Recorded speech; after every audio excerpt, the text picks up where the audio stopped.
Boa noite, meus irmãos. Vamos falar sério agora, né? É, Como Sandra já anunciou, é, esse livro, Trigo de Deus, eles são os tópicos, os capítulos são de passagens de Jesus, que tem na Bíblia também, e os espíritos esclarecem hoje, através da mediunidade, são enriquecidos com os detalhes que eles nos trazem. Amélia Rodrigues traz, então, nesse capítulo 8, o título é Não o Receberam. Quem não recebeu? As pessoas de Nazaré, que esperavam o Cristo, mas não o receberam.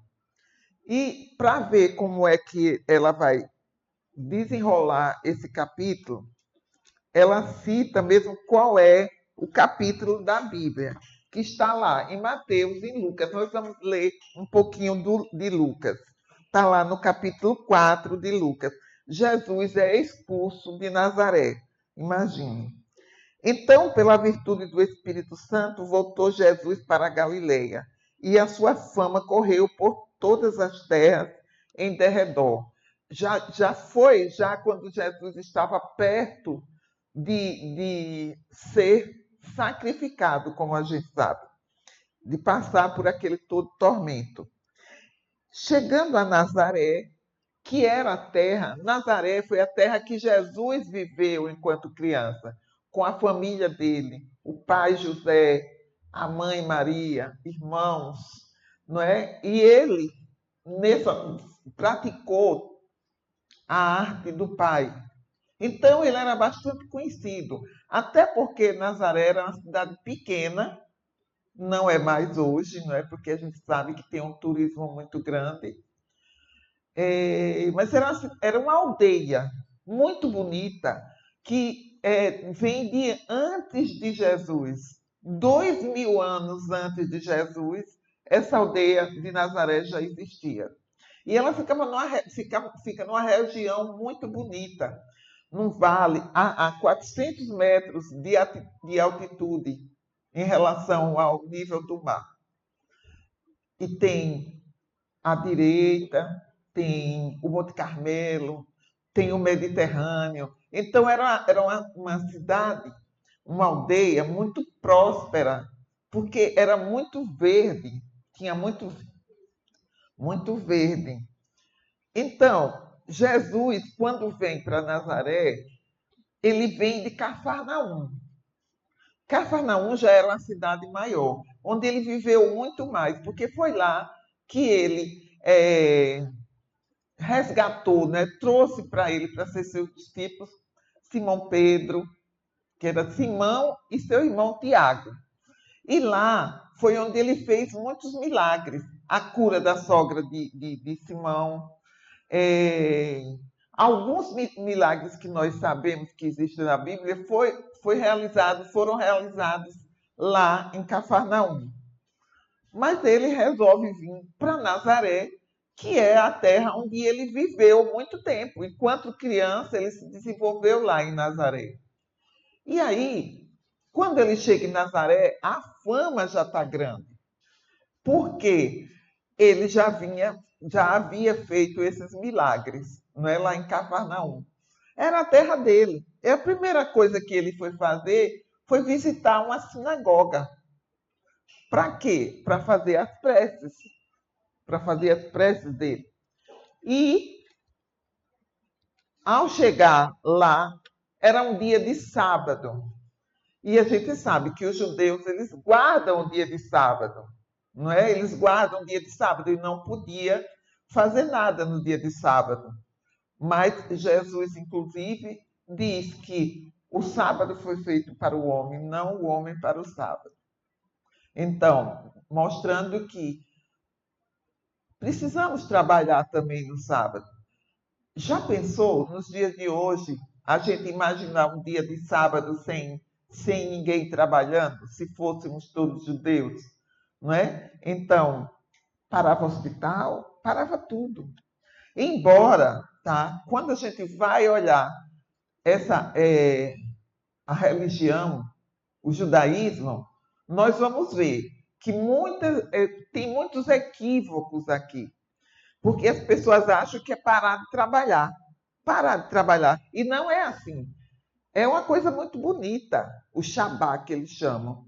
Porque é assim, é para reunir-se com a família, não é? É para se reunir com a família. Só que é assim, tinha gente precisando ser curado no dia de sábado. E Jesus curou. E o que ele fez? Quando ele foi na sinagoga, dessa vez eu desliguei meu celular. Quando ele foi na sinagoga, que ele foi orar, o que acontece? Logo ele abriu, ele pegou a Torá. A Torá é aquele livro que contém o Velho Testamento, que é justamente o da religião dos judeus, não é? Eles, a religião deles é toda baseada na Torá. O livro deles é a Torá. O nosso é o Novo Testamento, não é? Porque nós seguimos o Cristo. E para nós, Jesus é o Cristo. Por tudo que ele fez, por tudo que ele disse, por tudo que ele nos ensinou e pelas curas que ele fez, justamente para provar, comprovar que ele era o Filho de Deus, realmente. Era, não, é, né? O Filho de Deus. E ele, o que acontece? Quando ele entra lá na sinagoga, ele vai, pega a Torá, porque era o livro que ele conhecia também. Nesse tempo, veja, Jesus estava lá, não existia Novo Testamento, não é? Era a Torá. Aí ele vai pegar a Torá e ele vai ler uma passagem de Isaías, onde Isaías fazia a previsão de que o Cristo viria. Por isso que eu trouxe aqui a Bíblia, porque é na Bíblia que tem aqui a previsão de 645. Porque Isaías, ele diz o seguinte, olha, porque um menino nos nasceu, um filho se nos deu, e o principado está sobre os seus ombros. E o seu nome será Maravilhoso, Conselheiro, Deus Forte, Pai da Eternidade, Príncipe da Paz. São todos atributos que a gente sabe que Jesus tem, não é? Então, e quando ele pega a Torá e ele vai ler, a primeira coisa que ele vai ler, quando ele abre, ele diz assim, olha, o Espírito do Senhor está sobre mim, pelo que me unge para anunciar as boas novas aos pobres. Isso está no livro também de Isaías. Veja, quando ele lê isso, já a assistência, né, dentro da sinagoga já se divide. Por quê? Porque tem uns que acreditam nele e já sabe da forma dele, de tudo que ele vem fazendo em Cafarnaum e lá em Nazaré também, mas principalmente em Cafarnaum. Aí as pessoas começam a se dividir. Por quê? Porque as pessoas mesmo de Nazaré o conheciam de criança. E eles começam então a duvidar. Não é esse o filho de Maria e de José, o carpinteiro, e que vimos crescer aqui com suas irmãs, seus irmãos e suas irmãs? E aí eles não acreditam como é que pode um filho de uma pessoa tão simples, de uma cidade tão simples, de uma aldeia, que não tem relevância nenhuma, fazer tantas coisas. Eles começam a duvidar. E aí é quando tem no capítulo da Bíblia, e que a Amélia Rodrigues também fala, que os seus não o receberam. A gente já ouviu isso, não é? Muita gente aqui mesmo, quando era católico, sabe, ouvia isso. Os seus veio para os seus, mas os seus não o receberam. Não o receberam mesmo. Expulsaram ele do templo. Expulsaram ele do templo. Mas ele continuou. Antes de sair, ele disse: hoje se cumpriu essa escritura na minha pessoa. E prosseguiu, comentando o texto em luz. Alguns presentes indagaram comovidos, aqueles que acreditaram, né?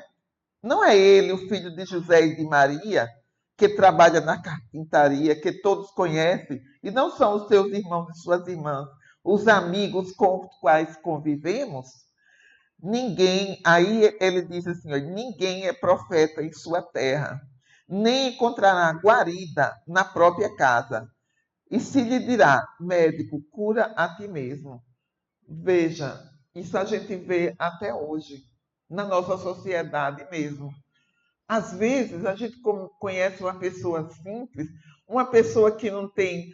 E muita gente hoje, a gente já vê, já sente orgulho. Às vezes aparece na televisão uma pessoa, um jovem simples, que vem da periferia, que estudou nas escolas públicas, não é? Inclusive, eu tenho um exemplo aqui que me ocorreu agora. Tem um menino do Piauí que esse ano tomou posse lá em Brasília como diplomata, com 21 anos. Hoje a gente já consegue ter orgulho, mas eu fico pensando, será que na cidade deles todos têm orgulho mesmo? Porque nós não conhecemos. Eu conheci lá em Brasília e vi, até o governador queria saber dele, foi recebido por ministro. Por quê? Porque um menino de 21 anos, num concurso extremamente difícil, e que veio de escola pública, da periferia, de faculdade pública, e a primeira vez que ele fez um concurso desse, passou. Mas quantas pessoas nós negamos? Gente, e aqui eu vou fazer um meia-culpa. Eu me lembro bem, graças a Deus que eu não era ainda, não tinha estudado a doutrina. Mas assim, eu estudava em escola pública, no Ateneu, não é? E estava fazendo o vestibular para medicina. Mas medicina, Deus não dá asa à cobra. Então, eu só me lembrava do seguinte: tantas colegas que eu dava cola, eu nunca fui de receber cola, sempre fui orgulhosa. Nunca fui de receber cola, mas eu dava. E aí eu pensava, uns tempos depois, eu fiz isso. Por isso que eu digo, quando eu olhava, o pessoal, minhas amigas já no trabalho, diziam assim, eu vou para a médica fulana, para o médico fulano. Eu digo, como? Eu não vou, eu não confio. Porque essa pessoa dava cola. Como é que eu vou para uma pessoa dessa, entendeu? Orgulho muito barato, muito besta esse meu. Porque naquela ocasião, ela podia precisar de cola.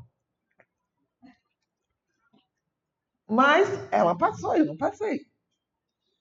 Não é? Ela passou. Ela teve o mérito.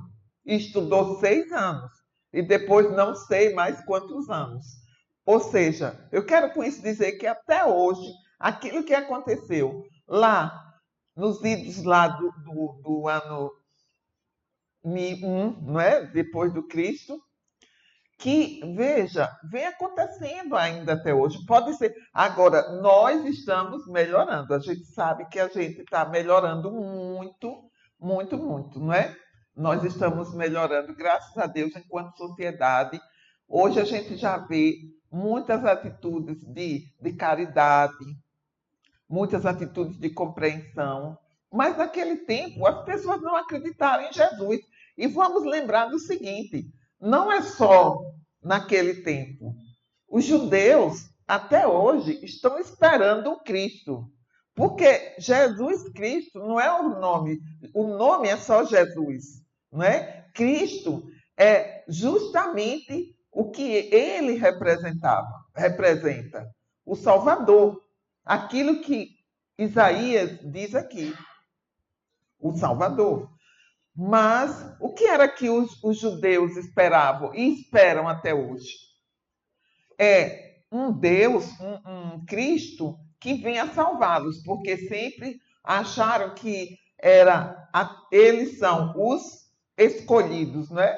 Os que Deus prometeu uma terra em abundância, e aí a gente sabe daquela história toda de Moisés, que eles caminharam pelo deserto 40 anos até encontrar a terra prometida, que eles brigam até hoje por essa terra prometida, achando que a terra é deles, não é? Quando a terra eu acho que é do universo, embora a gente.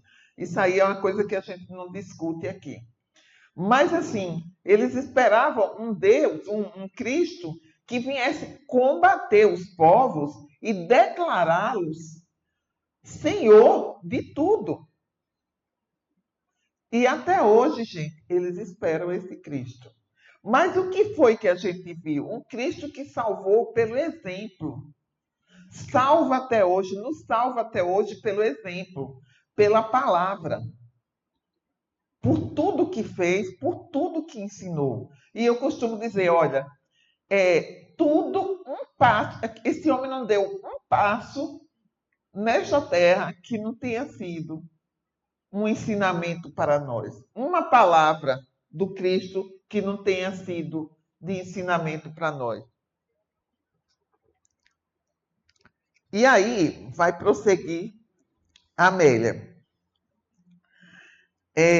Quando os céus deixarem, isso Jesus dizendo ainda na sinagoga, viu?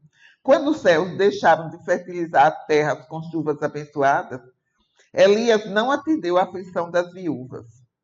E quando Eliseu veio ao povo e os leprosos o buscaram, ele os limpou, dando preferência ao sírio Naamã.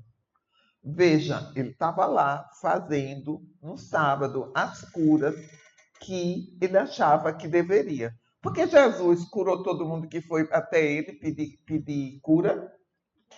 Não, né? Ele fez de forma que ficasse marcado para que a gente até hoje esteja lembrado.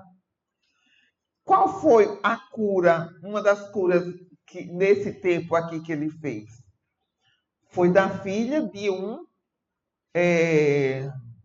como é que fala? Não é soldado, um centurião. Pronto, muito obrigada. É um centurião. E a menina, quando ele chega, ele faz um clamor tão grande a Jesus. Olha, é um centurião. E ele vai até a casa da menina, encontra do centurião, encontra aquela, imagina, uma criança que para ele tinha morrido. E ele faz o quê? Ele vai lá e diz: não, ela só dorme. Ele dizia justamente nas pessoas certas, nas coisas certas, nos lugares certos, para que ficasse registrado que era ele. Da mesma forma como quando ele fez também a cura do cego. O que foi que ele disse quando fez a cura do cego de nascença? Nicodemos, foi Nicodemos, não lembro, perguntou para ele: quem pecou? Ele ou seus pais? E Jesus diz: nem ele, nem seus pais. Ele veio assim para que a misericórdia de Deus fosse cumprida através de Jesus. Então, tem muitas coisas que nós passamos que são provas, não é? Nós temos nossas expiações. As expiações são aqueles equívocos que nós cometemos e voltamos para resgatar. Ou resgatamos já aqui mesmo. Muitas das coisas que nós estamos resgatando são de atitudes equivocadas que nós chamamos ainda nessa encarnação mesmo. A gente acha, às vezes, não é? Ah, não, tudo que a gente está sofrendo foi de outra encarnação. Eu devo ter aprontado em outra encarnação. Não, às vezes a gente aprontou aqui mesmo, mesmo sem querer. Mas olha, sem querer, mas se causou mal para outra pessoa, nós vamos ter que resgatar isso, né? Nós vamos ter que expiar. Agora, tem também as provas. As provas são aquelas ações que nós vamos ter que passar para quê? Para que a gente progrida. A gente precisa progredir através das nossas provas, como esse caso do cego, que era uma prova, não só para ele, porque muitas vezes as provas, gente, não são só para nós, envolve toda a família. Quando a gente tem uma pessoa da família sofrendo, o que que acontece? A família toda sofre, não é? Então, a prova, muitas vezes, às vezes é uma expiação até para uma pessoa da família, mas é prova para as demais. É, vamos prosseguir aqui, lendo Amélia Rodrigues. A ira, a inveja e a revolta uniram-se em desequilíbrios e expulsaram-no, levando a uma encosta. Não só expulsaram, levaram ele a uma encosta, pensando em atirá-lo do alto, em expiação, qual fazem com bode sacrificado na festa, numa festa aqui de Yom Kippur. Não é? Eles queriam jogar Jesus, mas Jesus sabia, não era a hora. Por isso que a gente diz, Jesus estava tão certo, ele veio tanto para passar por todo aquele sacrifício que ele passou, que ele não fugiu. Ele podia simplesmente sumir à vista de todo mundo. Ele podia se transportar, podia fazer qualquer coisa, como ele fez nessa ocasião aqui em Nazaré. Levaram ele até onde expulsaram da sinagoga e levaram ele até um penhasco para jogá-lo. E ele passa naturalmente pelas pessoas e vai embora. Veja o poder desse homem. Não é? Veja o poder desse homem. Jesus.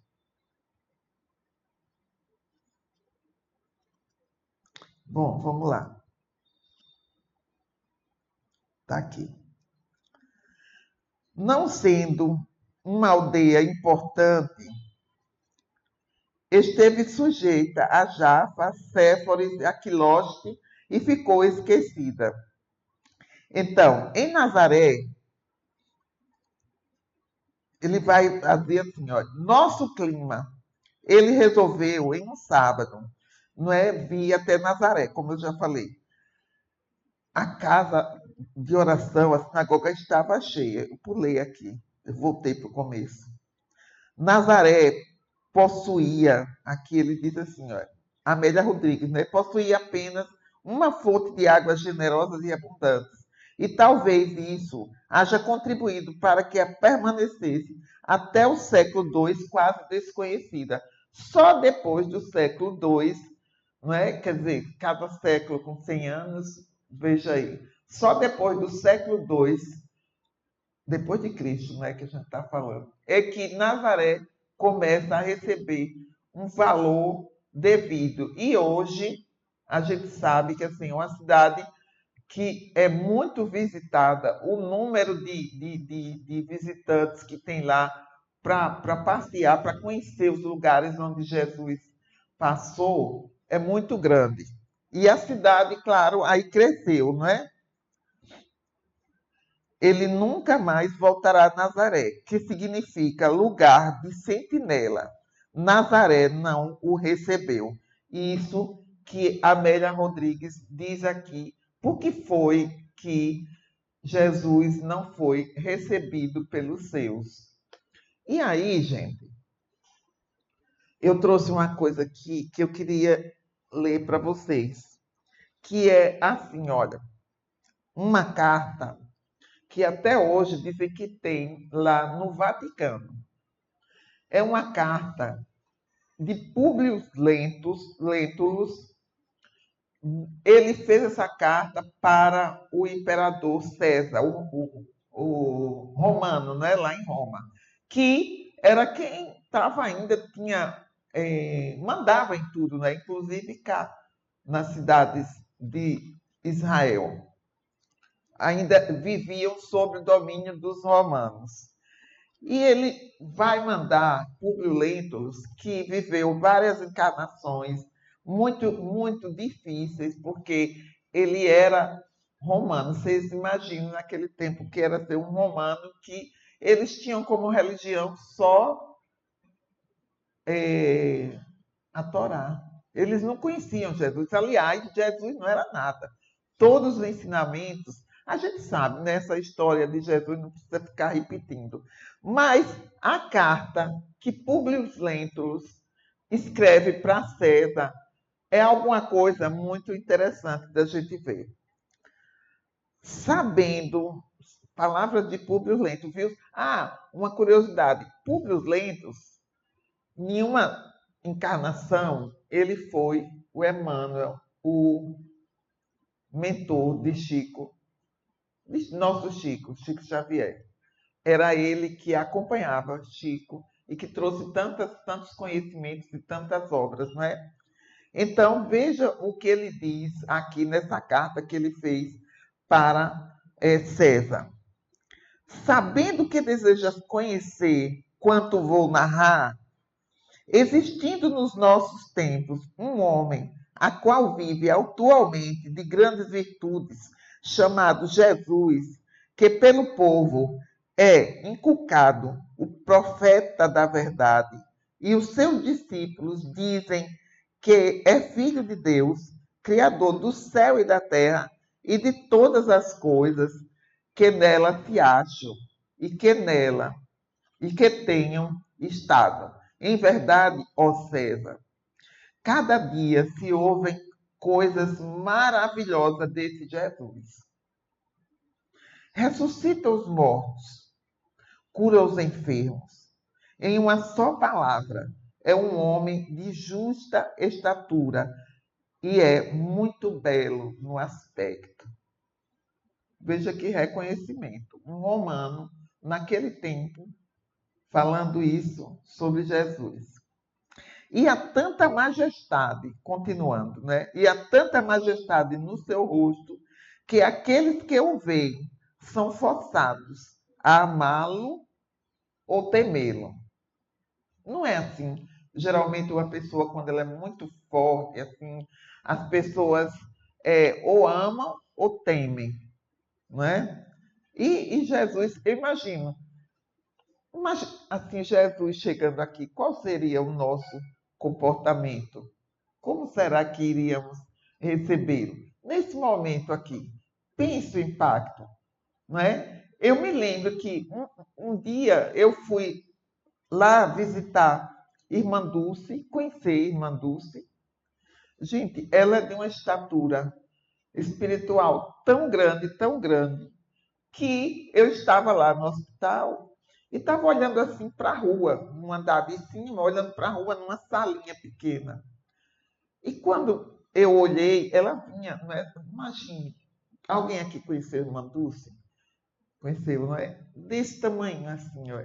Que tinha de grandeza, tinha no tamanho físico desse tamanho. Mas impressionante, porque quando eu olhei, aqui era um corredor que vinha lá do hospital. Quando eu olhei para cá, juro para você, aquelas coisas que a gente vê assim de segundos, não é? A gente não vê às vezes uma visão assim. A minha visão dela foi assim, ela estava passando do teto. Foi assim, uma coisa muito rápida, mas assim que eu não tive coragem, eu não tive forças para levantar. Logo em seguida, eu a vi no seu verdadeiro aspecto físico, mas eu tenho certeza que aquilo que eu vi inicialmente foi o aspecto moral daquela mulher. Agora imagine Jesus, não é? E depois ela se aproximou e aí eu não tive coragem, não tive. Até porque fisicamente eu mais alta, eu não sei, mas é porque faltou perna mesmo, na verdade, entendeu? Eu fiquei assim, olhando e ela me abençoou, perguntou como eu estava e eu gaguejando lá sem saber o que era que eu ia dizer. Como muitas vezes eu gaguejo aqui também. Mas então, Ele prossegue, não é? Públio Lentulus. Há tanta majestade no seu rosto que aqueles que o veem são forçados a amá-lo ou temê-lo.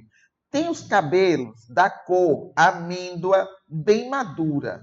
São distendidos até as orelhas e das orelhas até as espáduas. São da cor da terra, porém mais reluzentes. Alguém já conhece essa carta aqui de Públio Lentulus? Não mesmo? Não. Você conhece. Tem no meio de sua fronte uma linha separando os cabelos na forma em uso nos nazarenos. Ou seja, ele tinha todas as características realmente dos nazarenos. O seu rosto é cheio, o aspecto é muito sereno. Nenhuma ruga ou mancha se vê em sua face, de uma cor moderada. O nariz e a boca são irrepreensíveis. A barba é espessa, mas semelhantes ao cabelo, são muito longas, mas separada pelo meio. Seu olhar é muito afetuoso e grave. Imagine, gente, a gente se deparar com isso tudo, né? Tem os olhos expressivos e claros. O que surpreende é que resplandecem no seu rosto como os raios do sol. Porém, ninguém pode olhar fixo o seu semblante, porque quando resplandece, apavora, e quando ameniza, faz chorar, e faz-se amar, e é alegre com gravidade. Disse que nunca ouviu rir, mas antes chorar. Tem os braços e as mãos muito belos. Na palestra, contenta muito, mas o faz raramente. E quando dele se aproxima, verifica-se que é muito modesto na presença e na pessoa.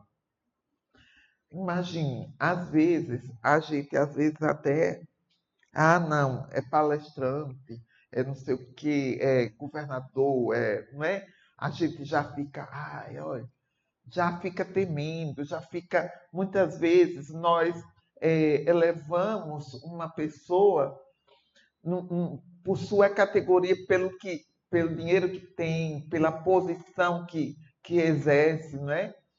E ele, só com a figura dele, só com a figura dele. Tem Atos Irmãos na palestra, e quando dele se aproxima, verifica-se que é muito modesto na presença e na pessoa. É o mais belo homem que se possa imaginar. Muito semelhante à sua mãe, a qual é de uma rara beleza, não se tendo jamais visto por essas partes uma mulher tão bela. Porém, se a majestade tua, ó César, deseja vê-lo, olha aí, tá vendo? Ele respeitando a autoridade de César. Ele tem uma imagem muito boa do Cristo, de Jesus, né? Mas ele sabe que Roma não vai perdoar. Roma não quer uma pessoa mais que ele. César não quer uma pessoa mais que ele. Então, deseja vê-lo como no aviso passado, ou seja, César já tinha passado um aviso, não é? Querendo informações desse Jesus. Dá-me ordens que não faltarei de mandá-lo o mais depressa possível. De letras, faz-se admirar de toda a cidade de Jerusalém. Ele sabe todas as ciências e nunca estudou nada. Ele caminha descalço e sem coisa alguma na cabeça. Muitos se riem vendo-o assim. Porém, na sua presença, falando com ele, tremem e admiram. Dizem que um tal homem nunca for ouvido por essas partes. Em verdade, segundo me dizem os hebreus, não se ouviram jamais tais conselhos de grande doutrina como ensina Jesus. Muitos judeus o têm como divino e muitos não querelam, afirmando que é contra a lei de tua majestade. Veja como as pessoas eram, né? Admiravam mais César do que Jesus. Isso a gente faz aqui, né? De vez em quando. Mas é isso. Vale da sua majestade, fidelíssimo e obrigadíssimo, Públio Lentulus, presidente da Judéia, Lindiosone, sétima, Luna segunda. Este arquivo, terminou aqui, não é? Este documento foi encontrado no arquivo do Duque de Cesadine, em Roma. Esta carta, onde se faz o retrato físico e moral de Jesus, foi mandada de Jerusalém ao imperador César, em Roma, ao tempo de Jesus. Veja, eu trouxe essa carta para a gente ver o seguinte: foi esse Jesus que, mesmo naquele tempo, se dizia isso, e que os da terra dele, os nazarenos, não o receberam, como diz Amélia Rodrigues. Não o receberam. Quem é que eles esperavam, então? Eles não esperavam, eles esperam até hoje, né? Eles esperam.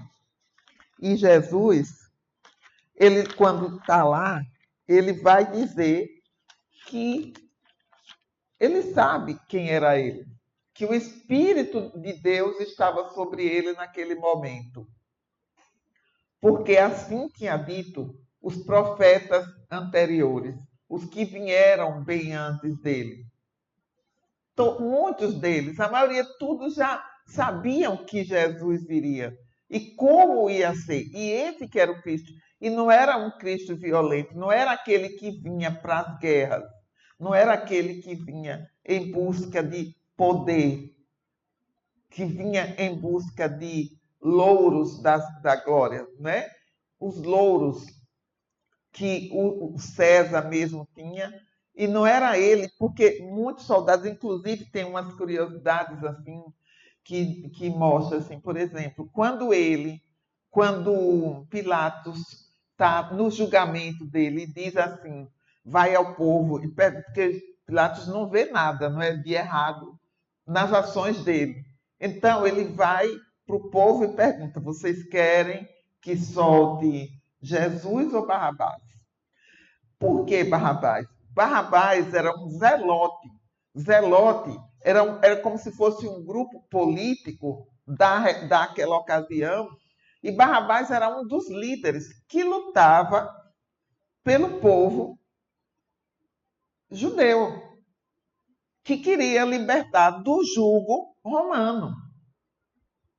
Então, eles preferiram Barrabás por conta disso, porque estavam todos equivocados, esperando um Messias Salvador, mas assim, que viesse pela lutar com a espada.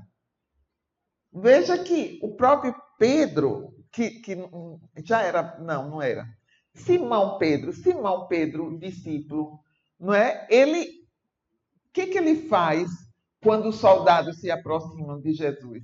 Ele vai com a espada. Ele se aproxima com a espada. E Jesus faz. Não, não é com a espada. Quem confere com a espada será ferido. Ele não estava aqui, ele se entrega, ele vai calmamente, porque ele sabia tudo aquilo que ele ia passar. Só que não cabe julgamento da gente, inclusive para as atitudes. Graças a Deus está diminuindo, que eram as atitudes, por exemplo, de Judas, não é? Que o vendeu por 30 dinheiros, como a gente sabe. Não era a atitude, não era a intenção dele.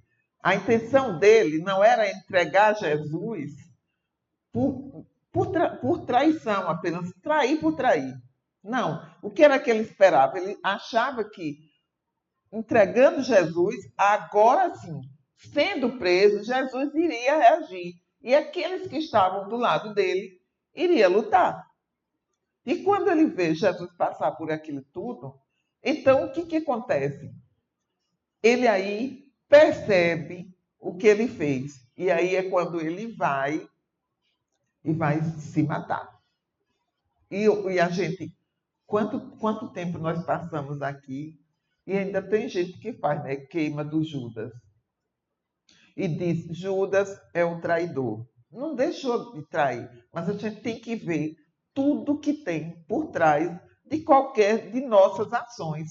Nossas mesmo. Quantas vezes nós erramos sem a intenção de errar? Erramos muitas vezes porque esperamos alguma coisa diferente, uma coisa boa. Às vezes eu quero dar uma coisa boa para alguém, acontece muito em família, mas não é o que a pessoa da família quer. A gente precisa respeitar.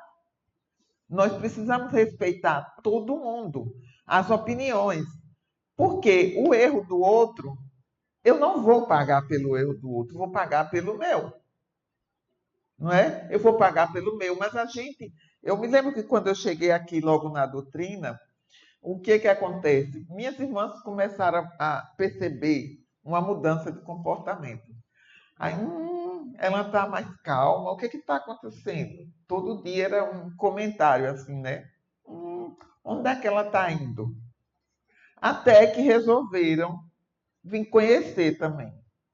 E eu, para não ser tendenciosa, não trouxe nem para aqui. Trouxe para o caminho da redenção. Mas quando elas conheceram a doutrina, elas aí vieram para cá também. Mas veja, a gente precisa realmente respeitar o estado do outro. Mas a gente, muitas vezes, a gente quer salvar o outro. A gente nem se salvou. A gente ainda nem se salvou. Nós estamos aqui numa caminhada, não é? Nós estamos aqui a todos os dias, a passos lentos, em direção, sei lá quantas encarnações mais ainda nós vamos ter que vir aqui. E olha que oportunidade maravilhosa que Deus nos dá da reencarnação. Já pensou a gente partir sem a oportunidade de reparar, não é? Como é que nós iríamos ficar? Se fôssemos, mesmo que dissesse assim, tudo bem, não morre, é eterno, mas só tem uma vida material. Onde nós estaríamos? Mas a misericórdia de Deus é tão grande que nos permite voltar. E nos permite também essa doutrina nos mostrar a mediunidade. Que naquele tempo de Jesus, antes de Jesus, que desde que o mundo é mundo, que a mediunidade existe. Eram as pitonisas. Elas eram chamadas de bruxas. E elas faziam previsões, tudo vindo do mundo espiritual, mas não se conhecia ainda. Então muitas foram queimadas, não é? Queimadas vivas, porque eram consideradas bruxas. E quantos ainda até pouco tempo atrás, como Joana de Cusa, foi queimada viva porque queria seguir Jesus. Nós já fizemos, já pensou essas pessoas que fizeram tudo isso, onde estariam se não tivesse a oportunidade de regressar, de vir aqui, não é? De voltar, como o Chico disse que Emmanuel ia voltar. Emmanuel, depois de tudo que, várias encarnações que ele retornou, e nessa última, já como espírito, vem ajudar Chico, do jeito que ele foi com Chico, passou o ensinamento. Na verdade, Chico foi o canal para que nós recebêssemos todos esses ensinamentos, não é? Através de Chico é que nós podemos. E já foi dito que Emmanuel voltou, está para voltar. Interessante é que os espíritas acham que tudo que é espírito bom vai reencarnar aqui. Mas é no mundo, é no planeta, não é? Eu acho que é a vontade de tanta gente recuperar esse país, né? Da gente tornar esse país um planeta, desse país um país bom, que a gente quer que todo mundo, que eles todos reencarnem aqui. Mas quem precisa é o mundo. A gente está vendo aí o mundo em guerra, gente. Lá próprio na terra de Jesus. Não é? Por um pedaço de terra, as pessoas brigando. É meu, não é meu. As pessoas esquecem que vão perder tudo, não é? Porque quando a gente desencarna, a gente não leva. Mas graças a Deus a gente tem a oportunidade de voltar para expiar. Isso é a misericórdia de Deus. Isso é a misericórdia de Deus. Então, gente, olha, isso que a Amélia Rodrigues traz, e ela termina dizendo, nunca mais ele voltaria a Nazaré, que significa lugar de sentinela. Nazaré não o recebeu. A inveja, a mágoa, o despeito dos seus expulsaram-no dali. Outras Nazarés existem ainda hoje, aguardando os cristãos decididos e os fins, e a fim de expulsarem dali. Ela termina o capítulo com essa afirmação aqui, e eu agradeço a atenção de vocês e que Jesus nos abençoe.